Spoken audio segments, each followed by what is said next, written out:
Assalamu alaikum dear student. Today our last topic of third chapter second year. आज के हम topic में जो डिस्कस करेंगे वो फाइल ऑर्गेनाइजेशन है। फाइल ऑर्गेनाइजेशन क्या होती है, क्या क्राइटेरिया है किसी भी फाइल ऑर्गेनाइजेशन को सिलेक्ट करने का, तो ये तमाम चीज़ें आज हम डिस्कस करेंगे। आज का question, what is file organisation, what are different criteria for selecting a file organisation. किसी भी फाइल ऑर्गेनाइजेशन को सिलेक्ट करने का क्राइटेरिया क्या होगा। पहले फाइल ऑर्गेनाइजेशन होता क्या है। File organisation is a technique for physically arranging the records of file on secondary device. Secondary device पे जो फिज़िकली हम डाटा को रिकॉर्ड को अरेंज करेंगे उसके लिए हम क्या यूज़ करते हैं, फाइल ऑर्गेनाइजेशन यूज़ करते हैं। The system designer must recognize several constraints for select a file organization. Simply हम अगर बात करेंगे तो फाइल फिजिकली डाटा की जो फाइल्स हैं, डाटा का रिकॉर्ड है, उसको हमने किसी न किसी हार्ड डिस्क पे तो रिकॉग्नाइज करना है, तरतीब देना है। उसके लिए हमें कोई ना कोई फाइल सिस्टम की एक टेक्निक यूज़ करनी पड़ेगी। जो टेक्निक हम यूज़ करेंगे उसको हम क्या कहते हैं, फाइल ऑर्गेनाइजेशन। अब कोई भी डिज़ाइनर, कोई भी सिस्टम डिज़ाइनर हमारे पास किसी भी फाइल की ऑर्गेनाइजेशन की टेक्निक को इस बेस पे सिलेक्ट करता है कि उसकी कॉन्स्ट्रेंट्स क्या हैं, कौन सी उसके पास पाबंदियां हैं, कौन सी उसकी रिक्वायरमेंट है जिनके मुताबिक वो किसी एक फाइल ऑर्गेनाइजेशन सिस्टम को सिलेक्ट करेगा।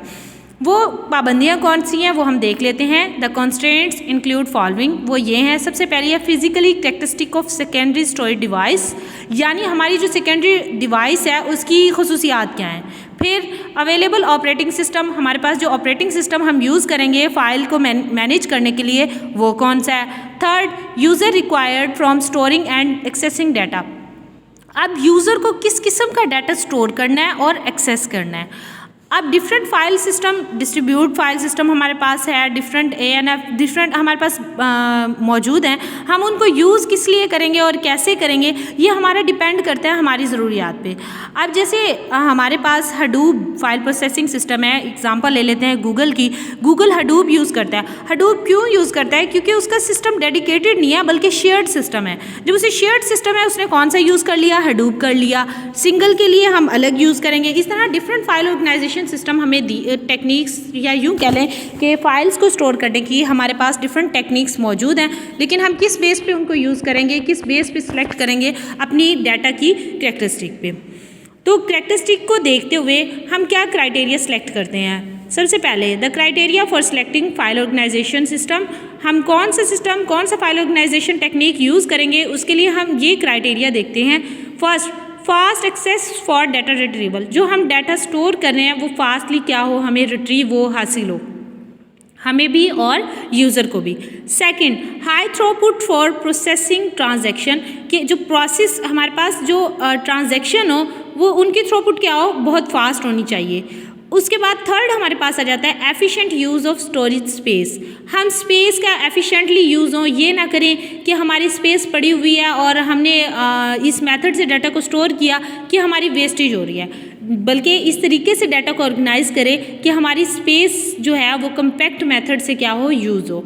उसके बाद हमारे पास आ जाता है protection from failure of data loss, data को लॉस होने से, फेल होने से हमने क्या करना है, बचाना है। जैसे मैंने अभी एग्जांपल दी गूगल की, तो गूगल क्या कर रहा है, हडूप यूज़ कर रहा है। क्यों कर रहा है, ताकि डाटा को शेयर्ड करे, एक डाटा की रेप्लिका बनाए और मल्टीपल डिवाइसेस पे, मल्टीपल सर्वर पे स्टोर करे, ताकि अगर कहीं एक जगह से डाटा लॉस हो जाए तो दूसरी जगह से क्या कर सके, एक्सेस कर सके। Minimising need for data reorganisation, कि ऐसा फाइल ऑर्गेनाइजेशन सिस्टम यूज़ करो जो मिनिमाइज़ कर दे कि बार बार हमें डाटा को अरेंज ना करना पड़े, बल्कि एक एफिशिएंट मेथड से हमारा डाटा ऑर्गेनाइज हो और जहाँ जहाँ उसकी ज़रूरत हो इजीली एक्सेस हो।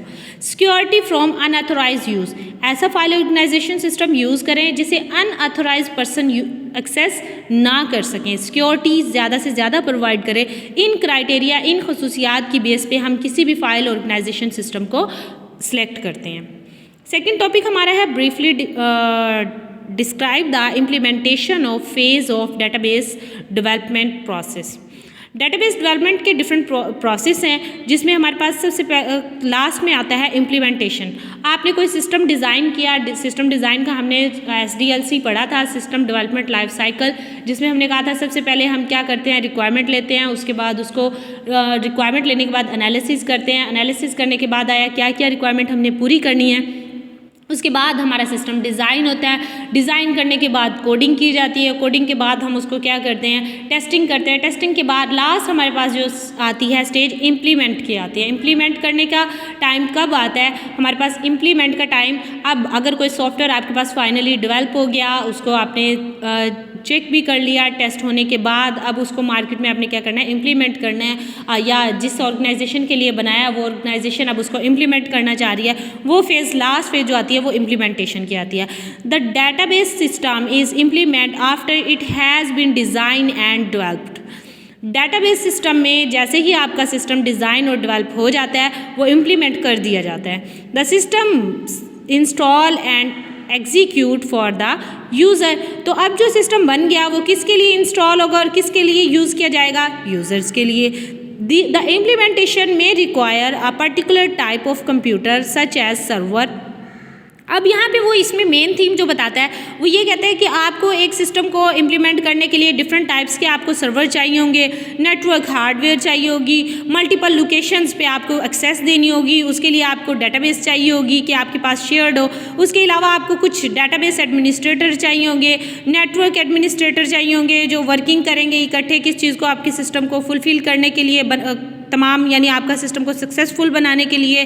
तो उसके अलावा आपने कुछ ऑथराइजेशन भी देनी होगी जिसमें आप अनऑथराइज, ताकि पर्सन आपको एक्सेस ना करे। परमिशन में भी आप देखेंगे कि किसको मैंने कितना ऑथराइज करना है, कितनी परमिशन देनी है, एडमिन की क्या होंगी आपके पास।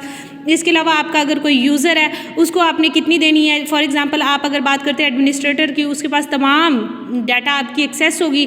जो आपका ऑपरेटर है, फॉर एग्जांपल अगर आप एक सिस्टम में डाटा एंट्री ऑपरेटर, उसको आपको सिर्फ डाटा एंट्री की एक्सेस देनी है। अगर आप किसी कॉलेज की बात करते हो तो एडमिनिस्ट्रेटर के पास तमाम फैसिलिटीज़ होंगी, रिजल्ट देखना, अपडेट करना, डिलीट, मेंटेन करना। आपका जो एडमिन होगा उसके पास सिर्फ डाटा एंट्री की होगी कि आपका वो डाटा को जो एंटर कर सकता है, अपडेट कर सकता है, डल नहीं कर सकता है। इसी तरह अगर आपका डाटा एंट्री ऑपरेटर है वो आपके बच्चों का सिर्फ रिकॉर्ड को एंटर कर सकेगा, डिलीट नहीं कर सकेगा। ये क्या है, आपकी परमिशंस हैं। ये तमाम चीज़ें किस स्टेज में देखी जाती हैं, इम्प्लीमेंटेशन में देखी जाती हैं। आप डेटाबेस सर्वर को देखते हैं उसमें कि आपने कितनी डिस्ट्रीब्यूशन करनी है, कहाँ किस इन्वायरमेंट में आपने उसको डिप्लॉय करना है। जैसे गूगल है, गूगल अगर हडूप यूज़ कर रहा है, शेयर्ड जो system file processing system use कर रहा है, क्यों कर रहा है, क्योंकि उसने हर जगह पर देनी है। लेकिन अगर आप चाहते हो कि आपने एक डेडिकेटेड यूज़ करना है तो उसके लिए आपको dedicated file processing system use करोगे, डेडिकेटेड प्लेस पर करना है, तो उसी के अकॉर्डिंग आप अपने एडमिन को, अपने रिसोर्स को क्या करेंगे, मैनेज करेंगे। ये तमाम चीज़ें हम क्या करते हैं इस फेज़ में आके इम्प्लीमेंटेशन में करते हैं। तो हमारे जो यूज़र्स होते हैं उनको मेंटेन करने के लिए हमें डिफरेंट एक्सपेंस आते हैं। जैसे अगर आप नादरा की बात करते हो तो उनको क्या चाहिए होगा, उनका एक एक्सपेंसिव टेलीकम्युनिकेशन लिंक्स चाहिए होंगे उनको, ठीक है, एक प्लेटफॉर्म चाहिए होगा अपने मेंटेन करने के लिए। तो इसकी कॉमन एग्जांपल में भी आप नादरा की दे सकते हैं कि नादरा जो है वो एक कॉमन एग्जांपल है। तो किस चीज़ की एग्जांपल है, हमारे पास डेटाबेस सिस्टम की है जिसमें डाटा को रिकॉर्ड को क्या किया हुआ है, मैनेज किया हुआ है। तो यहाँ तक हमारा आज का टॉपिक एंड होता है। कोई भी क्वेश्चन हो तो बच्चे आप मुझसे कर सकते हैं। Thank you very much.